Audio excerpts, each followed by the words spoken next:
In the 1920s, Detroit was in the midst of a building boom.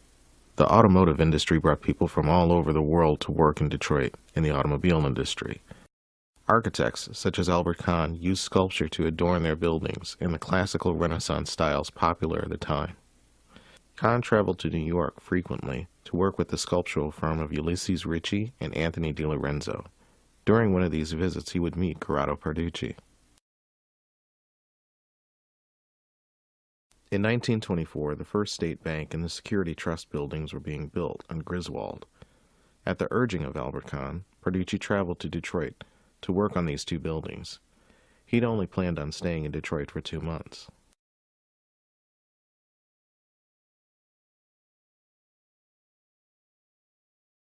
After the exterior of the Masonic Temple was finished in 1926, George D. Mason still had not found the right firm to complete the interior. His colleague, Albert Kahn, suggested young Parducci, and Mason scoffed at the idea. Parducci managed to win Mason over by creating a small model of the auditorium with peepholes and lights, so that Mason could experience Parducci's vision of the space. Mason awarded him the commission, and Parducci created every inch of the interior. Although his training originated in the building trades, he was a designer trained in all the classical styles. This proved evident as he created the temple's lodge rooms, auditoriums, and ballrooms. Now, no longer affiliated with Ricci and Di Lorenzo, Parducci establishes his own studio. Flooded with sculptural work in Detroit, Parducci sends for his family in New York. During his busiest times, he works 16-hour days, while his staff works 2 shifts. He eats dinner at home only twice a year, Christmas and Easter.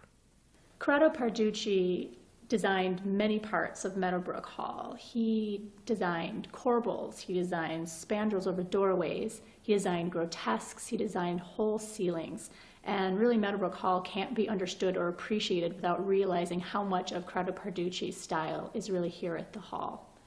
One of our favorite parts, of course, is the Sir Christopher Wren dining room ceiling, which is, in my humble opinion, probably one of the most beautiful pieces that Parducci did here.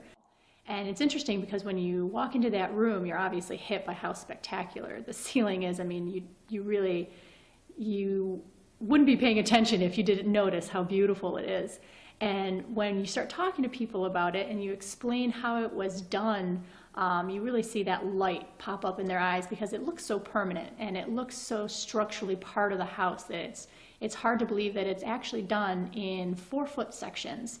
And then those sections are hung from the substrate, which in this case is reinforced concrete structure. It's hung by steel cables, so it's actually a floating ceiling there in the room, and then it was finished in place. So Parducci and his whole staff would have created the panels back in his studio, and then he would have brought them here, hung them, and finished the work.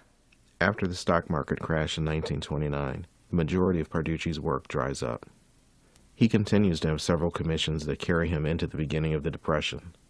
One in particular is Detroit's Federal Court building. Each of the 8 panels measures 8 feet by 40 feet and were molded from 7 tons of clay. Parducci finds favor with Cardinal Mooney in the Catholic Archdiocese of Detroit and is commissioned to do several projects. It is at this time in architecture where ornamentation is not being used as frequent. The styles are changing, and financing doesn't call for ornate buildings any longer, except with the favored Romanesque styles popular with the church.